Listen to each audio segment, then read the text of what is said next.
Hello student, मैं doctor Rajesh Sharma. तो आज हम बात करने जा रहे हैं बेटा एंजाइम इनहिबिटर्स के ऊपर बात करेंगे। तो इनहिबिटर्स क्या होते हैं, एंजाइम इनहिबिटर्स क्या होते हैं बेटा। एंजाइम इनहिबिटर का कंसेप्ट मैं आपको लास्ट टाइम बताया था। मान लीजिए अगर आपके पास ये एक एंजाइम स्ट्रक्चर है, ठीक है, यहाँ पे आपके पास क्या है, इनहिबिटर है, यहाँ पे क्या है, सबस्ट्रेट है। हमारा काम क्या है कि एंजाइम सबस्ट्रेट के साथ बाइंड करें, ठीक है, और सबस्ट्रेट को प्रोडक्ट में कन्वर्ट करें। बट होता क्या है, मान लीजिए इन दोनों के बीच में कंपटीशन चल रहा है।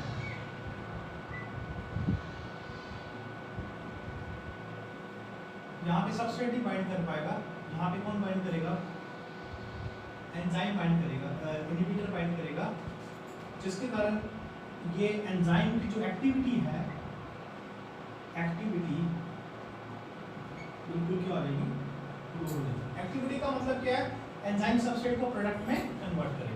तो एंजाइम इनहिबिटर्स क्या होते हैं, कंपाउंड होते हैं जो एंजाइम की एक्टिविटी को बिल्कुल खत्म कर देंगे या बिल्कुल क्या कर देंगे, डिक्रीज कर देंगे, या टर्नओवर नंबर क्या कर देंगे, खत्म। टर्नओवर नंबर का मतलब होता है एक एंजाइम कितने सब्स्टिट्यूट कितने प्रोडक्ट में कन्वर्ट करता है, ठीक है। इनहिबिटर ऑर्गेनिक भी हो सकते हैं, इनऑर्गेनिक भी हो सकते हैं। इनहिबिटर आपके ड्रग्स भी हो सकते हैं, एंटीबायोटिक भी हो सकते हैं, टॉक्सिन भी हो सकते हैं, एंटीमेटाबोलाइट भी हो सकते हैं।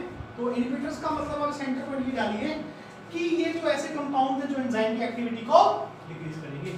अब एंजाइम इनहिबिटर्स की टाइप्स क्या हैं। सबसे पहले आपके पास तीन कैटेगरीज में डिवाइड करते हैं इसको, रिवर्सिबल, इरिवर्सिबल एंड एलोस्टेरिक। जो रिवर्सिबल हैं इनकी फर्दर सब टाइप्स हैं, कॉम्पिटिटिव, नॉन कॉम्पिटिटिव और अनकॉम्पिटिटिव। इरिवर्सिबल की क्या है, सुसाइडल है इनहिबिटर्स, और थर्ड क्या आती है, एलोस्टेरिक। ये आपके एंजाइम की क्या है, सभी क्लासिफिकेशन है इनहिबिटर्स की। क्लियर बेटा। Next we will move to next part. तो सबसे पहले हम बात करते हैं एंजाइम रिवर्सिबल इनहिबिटर्स की। अब आप देखिए बेटा, यहाँ पे हम ये बात कर रहे हैं कि ये एंजाइम है, ये सबस्ट्रेट है और ये इनहिबिटर है। तो देखिए दोनों ही कॉम्प्लीमेंट्री है एक्टिव साइट के लिए। अब इन दोनों के बीच में कंपटीशन है, इन दोनों के बीच में क्या है, कंपटीशन है, ठीक है। तो यहाँ पे लगने का, तो रिवर्सिबल का मतलब क्या है, what is meant by term reversible. Reversible का मतलब है inhibitor bind non covalently the enzyme if the inhibitor is removed action of enzyme is fully restored। इसका मतलब ये है, मान लीजिए ये आपके पास एंजाइम है, यहाँ पे इनहिबिटर बाइंड कर गया। अब ये जो इनहिबिटर है एंजाइम के साथ बाइंड कर गया, और इसके बीच में जो फोर्सेस कौन सी है, नॉन कोवलेंट। नॉन कोवलेंट मतलब इतना स्ट्रॉन्ग फोर्स नहीं है, नॉन कोवलेंट है, वीक इंटरेक्शन है। तो कई बार जब ये इनहिबिटर यहाँ से बाहर आ जाएगा ना, फिर से एंजाइम क्या होगा, फ्री हो जाएगा। फिर यहाँ पे कौन बाइंड कर सकता है, सबस्ट्रेट बाइंड कर सकता है।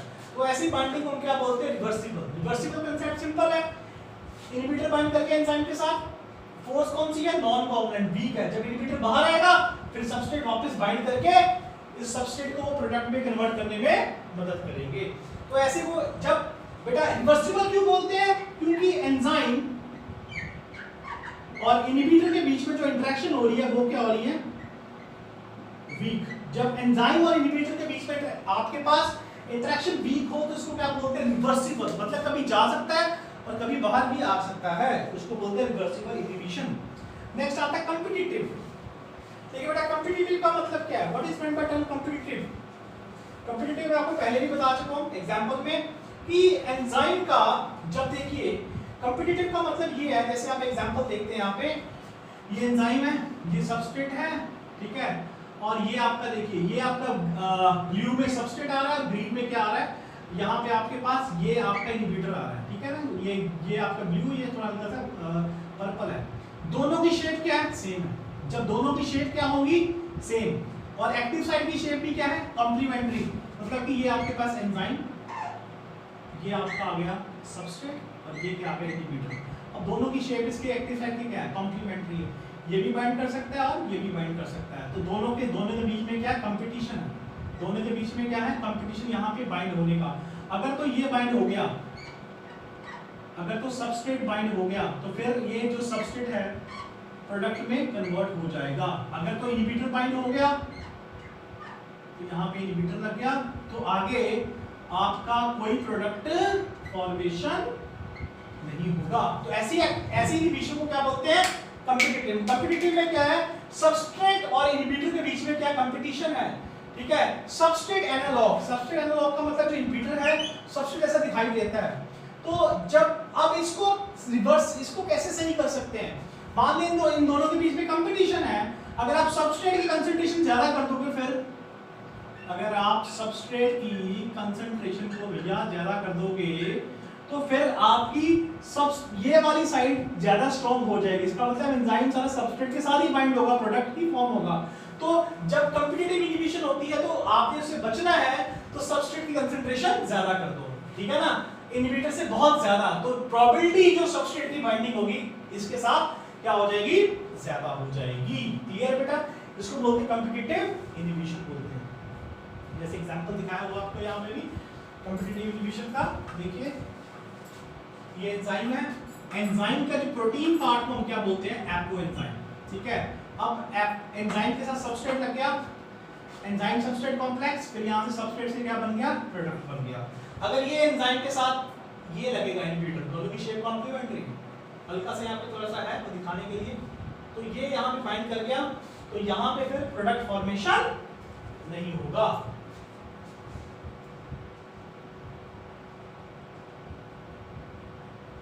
नॉन कॉम्पिटिटिव, नॉन कॉम्पिटिटिव का मतलब क्या है, नॉन कॉम्पिटिटिव का मतलब है inhibitor bind at the site other than the active site of the enzyme. It I has no structure that this figure as. मान लीजिए जैसे ये आपके पास एंजाइम है, ये सबस्ट्रेट है और ये इनहिबिटर है। सबस्ट्रेट यहां लगेगा, इनहिबिटर यहां लगेगा, दोनों के बीच में कोई आपके पास रिसेम्बलेंस नहीं है, कोई कंपटीशन भी नहीं होगा, तो इसको क्या बोलते हैं, नॉन कॉम्पिटिटिव इनहिबिशन। क्योंकि सबस्ट्रेट की शेप अलग है, इनहिबिटर की शेप अलग है, इनके बीच में कोई कंपटीशन नहीं है, तो क्या बोलेंगे, non competitive inhibition. Increase in the S concentration does not leave this I. INS bind a different site, formation of EI in ESI complex possible. ESI form product has lower rate। तो मान लीजिए ऐसा होता है, अगर आप ऐसा बोलते हैं, इसमें ऐसा मान लीजिए यहाँ पे आपके पास सबस्ट्रेट बाइंड कर गया और यहाँ पे बाइंड कर गया इनहिबिटर, तो इसको क्या बोलते हैं, ESI बोलते हैं। क्या बोलते हैं, एंजाइम तो ये है, सबस्ट्रेट लगा साथ में इनहिबिटर लगा। इस केस में जब ऐसा होता है तो सबस्ट्रेट तो बाइंड हो गया तो प्रोडक्ट तो बनेगा, प्रोडक्ट तो बनेगा, बट इस प्लेट पे स्लो रेट पे, किस पे बनेगा, स्लो रेट पे। मेरी बात समझ लगी है आपको? तो कहने का मतलब एंजाइम की दो साइड्स हैं, एक सबस्ट्रेट के लिए एक्टिव साइट और ये इनहिबिटर के लिए एरोस्टेटिक साइट बोलते हैं। तो यहाँ पे सबस्ट्रेट बाइंड कर गया, यहाँ पे इनहिबिटर बाइंड कर गया, तो क्या बन गया, ESI। ESI का मतलब एंजाइम सबस्ट्रेट इनहिबिटर कॉम्प्लेक्स।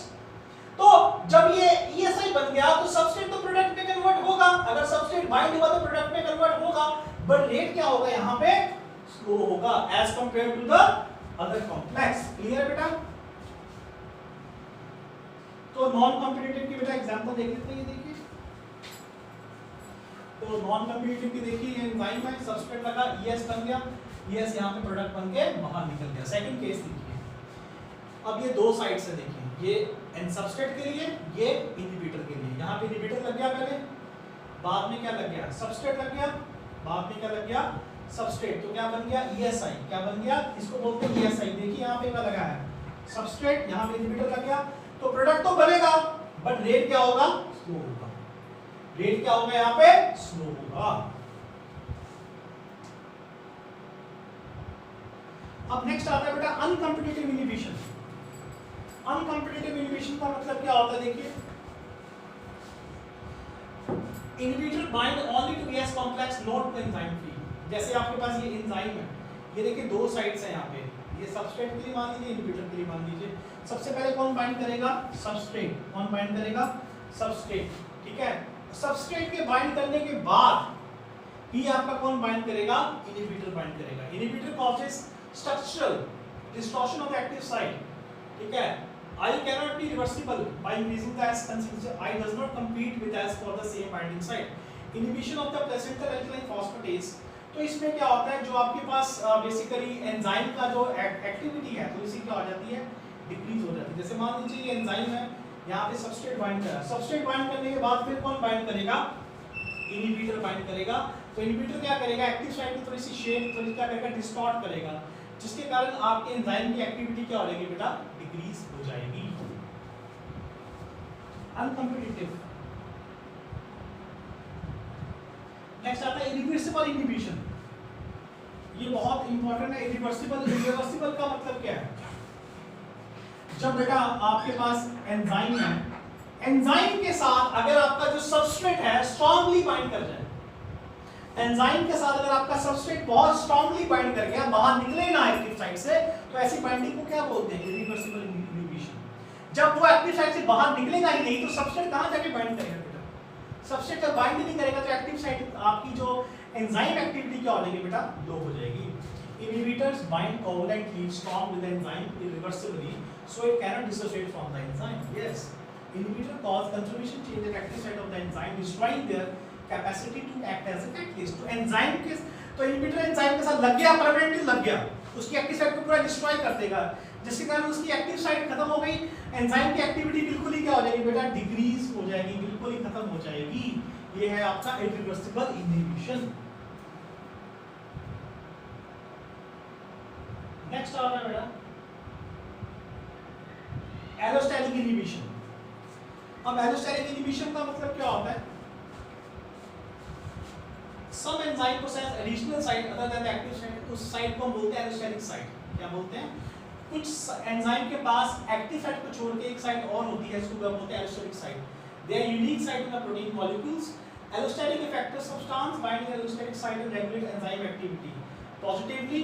अब ऐसा क्या है, जैसे मान लो ये एंजाइम है, ठीक है, एंजाइम पे दो साइट्स होती हैं, एक होती है एक्टिव, सेकंड होती है एक्टिव को छोड़ के जो दूसरी साइट होती है इसको क्या बोलते हैं, एलोस्टेरिक साइट। तो अगर कुछ एक होता है एलोस्टेरिक, पॉजिटिव एलोस्टेरिक इफेक्टर्स, कुछ मॉलिक्यूल जब बाइंड करेंगे एक्टिव साइट को छोड़ के दूसरी साइट पे तो एंजाइम की एक्टिविटी को इंक्रीज कर देंगे। एक होता है नेगेटिव एलोस्टेरिक इफेक्टर्स, कुछ मॉलिक्यूल्स ऐसे होते हैं जो जब बाइंड करेंगे एंजाइम की एक्टिविटी क्या हो जाएगी, डिक्रीज हो जाएगी, जिसको क्या बोलते हैं, एलोस्टेरिक इनहिबिशन बोलते हैं।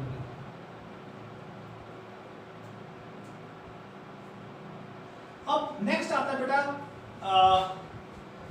नेगेटिव फीडबैक इनहिबिशन आता है, एंटी प्रोडक्ट इनहिबिशन आता है। जैसे मान लीजिए ए से बी बन रहा है, बी से सी बन रहा है, सी से बन रहा है डी। तो ये जब डी ज्यादा बन जाएगा, जो डी क्या बन जाएगा, ज्यादा बन जाएगा, तो जब डी ज्यादा बन जाएगा तो डी पीछे जाएगा और ये एंजाइम को इनहिबिट करेगा। क्या करेगा, इस एंजाइम को इनहिबिट करेगा। जब ये एंजाइम इनहिबिट हो जाएगी तो आगे आपका पूरा पाथवे क्या हो जाएगा, बंद हो जाएगा। इसको क्या बोलते हैं, नेगेटिव फीडबैक इनहिबिशन। क्या बोलते हैं, नेगेटिव फीडबैक इनहिबिशन। तो मेरे पास फिर से देखिए, आपके पास एक रिएक्शन है, ए से बी बन रहा है, बी से सी, सी से डी बन रहा है, ये एंजाइम 1, एंजाइम 2, एंजाइम 3।